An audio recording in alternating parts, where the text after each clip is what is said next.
yang berpokok 10, 30, 60, 55. Pada kesempatan kali ini saya akan menjelaskan mengenai isi buku pendidikan kewarganegaraan untuk perguruan tinggi dengan pengarang Dr. Ujang Carta S, SH, MH, MIP, MAP. Adapun resum dari buku tersebut sebagai berikut. Buku ini terdiri dari 7 bab. Bab 1, orientasi terhadap pendidikan kewarganegaraan. Pendidikan nasional Indonesia adalah pendidikan yang berdasarkan Pancasila dan Undang-Undang Dasar 1945 yang berakar pada nilai-nilai agama, kebudayaan nasional Indonesia, dan tanggap terhadap tuntutan perubahan zaman. Pendidikan Pancasila mengarah pada moral yang diharapkan dapat diwujudkan dalam kehidupan sehari-hari, yaitu perilaku yang memancarkan iman dan takwa terhadap Tuhan Yang Maha Esa dalam masyarakat yang terdiri atas berbagai golongan agama.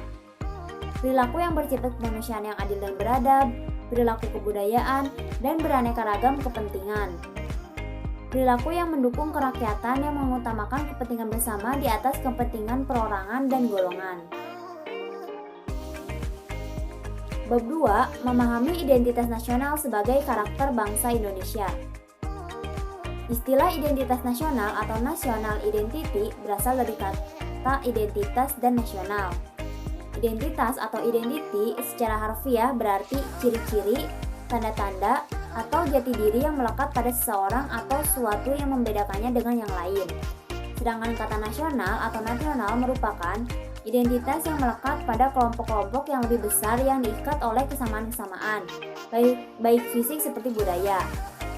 Identitas nasional merupakan sesuatu yang ditransmisikan dari masa lalu dan dirasakan sebagai pemilik bersama, sehingga tampak kelihatan di dalam keseharian tingkah laku seseorang dalam komunitasnya. Identitas nasional merujuk pada identitas-identitas yang sifatnya nasional serta bersifat buatan dan sekunder. Bab 3, memahami Pancasila sebagai ideologi bangsa dan negara. Secara umum, pengertian ideologi dapat dikatakan sebagai kumpulan gagasan-gagasan, ide-ide, keyakinan-keyakinan, kepercayaan-kepercayaan yang menyeluruh dan sistematik yang menyangkut bidang politik, termasuk di dalamnya bidang pertahanan dan keamanan, sosial, budaya, dan keagamaan. Ideologi selain sebagai sumber motivasi juga merupakan semangat dalam berbagai kehidupan negara. Oleh karenanya akan menjadi realistis manakala terjadi orientasi yang bersifat dinamis antar masyarakat. Bangsa dengan ideologi. Dengan demikian, ideologi akan bersifat terbuka dan antisipatif, bahkan bersifat reformatif dalam arti senantiasa mampu mengadaptasi perubahan-perubahan sesuatu dengan aspirasi bangsanya. Bab 4, memahami negara, konstitusi, dan warga negara. Negara adalah alat atau agensi dari masyarakat yang mempunyai kekuasaan untuk mengatur hubungan-hubungan manusia dalam masyarakat dan menerbitkan gejala-gejala kekuasaan dalam masyarakat dan hidup dalam suasana kerjasama, sekaligus suasana antagonistis dan penuh pertentangan.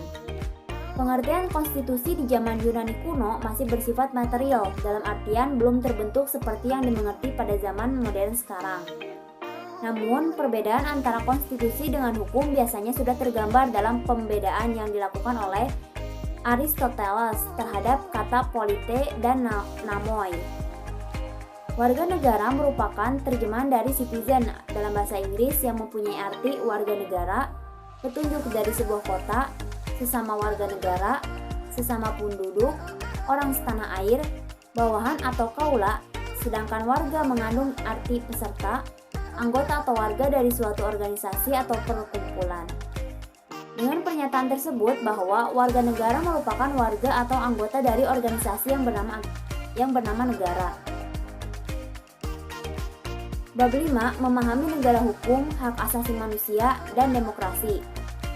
Konsep demokrasi dan hak-hak asasi manusia merupakan isu pokok yang menjadi inspirasi perkembangan prinsip-prinsip negara hukum yang mengharuskan adanya pengakuan normatif dan empirik terhadap prinsip supremasi hukum, bahwa semua persoalan diselesaikan dengan hukum sebagai pedoman tertinggi. Penciptaan hukum yang ditunjuk terhadap perlindungan atas hak asasi manusia atau human rights merupakan Menurut mazhab, hukum kodrati merupakan bagian dari hukum Tuhan atau dalam Islam disebut sunatullah, yang eksistensinya menjadi landasan bagi hukum positif atau hukum tertulis yang pada akhirnya berubah menjadi teori hak kodrat dan hak dasar. Dilihat dari perlakuannya, demokrasi yang dipraktikkan bersifat langsung, artinya hak rakyat untuk membuat keputusan-keputusan politik dijadikan secara langsung oleh seluruh warga negara yang bertindak berdasarkan prosedur mayoritas. Bab 6. Memahami wawasan Nusantara sebagai wawasan nasional Indonesia. Istilah wawasan Nusantara sebagai konsep wawasan nasional Indonesia berasal dari dua kata, yaitu wawasan dan Nusantara. Istilah wawasan itu sendiri berasal dari kata wawas yang berarti pandangan, tinjauan, atau penglihatan indrawi, sedangkan akar dari ini membentuk kata mawas yang berarti memandang, meninjau, atau melihat. Sedangkan wawas berarti cara pandang, meninjau, atau melihat. Sementara itu, istilah Nusantara berasal dari kata nusa yang berarti pulau-pulau dan antara yang berarti diapit di antara dua hal. Istilah Nusantara dipakai untuk menggambarkan kesatuan wilayah perairan dan gugusan pulau-pulau Indonesia yang terletak di antara Samudra Pasifik dan Samudra Indonesia serta di antara benua Asia dan benua Australia. Bab 7. Memahami ketahanan nasional dan integritas. Pada tahun 1969, lahir istilah ketahanan nasional dengan rumusan sebagai berikut. Ketahanan nasional adalah keuletan dan daya tahan suatu bangsa yang mengandung kemampuan mengembangkan kekuatan nasional yang ditunjukkan untuk menghadapi segala ancaman yang membahayakan kelangsungan hidup negara dan bangsa Indonesia. Integritas nasional dapat dilihat dari dua dimensi, yaitu dimensi vertikal dan dimensi horizontal. Integritas vertikal merupakan upaya mewujudkan integritas dengan menjembatani perbedaan-perbedaan antara pemerintah dan rakyat. Sedangkan integritas horizontal merupakan upaya mewujudkan integritas dengan menjembatani perbedaan antara kelompok dalam masyarakat. Integritas nasional dalam dimensi ini bisa disebut dengan integritas teritorial. Dari uraian bab-bab di atas, isi buku pendidikan kewarganegaraan tersebut adalah: pendidikan kewarganegaraan merupakan pelajaran yang penting. Melalui pendidikan kewarganegaraan, bangsa ini dapat mempersiapkan generasi muda untuk mengambil peran dan tanggung jawab sebagai warga negara. Sadar akan hal itu, kewajiban sebagai warga negara menghargai kemajemukan, berpartisipasi positif bagi kemajuan bangsa, cinta tanah air, dan berbagai lainnya dapat diajarkan melalui pendidikan kewarganegaraan sehingga di masa depan setiap insan di negara ini betul-betul menjadi warga negara yang diharapkan. Demikian resume buku ini saya buat untuk memenuhi tugas mata kuliah pendidikan kewarganegaraan. Wassalamualaikum warahmatullahi wabarakatuh.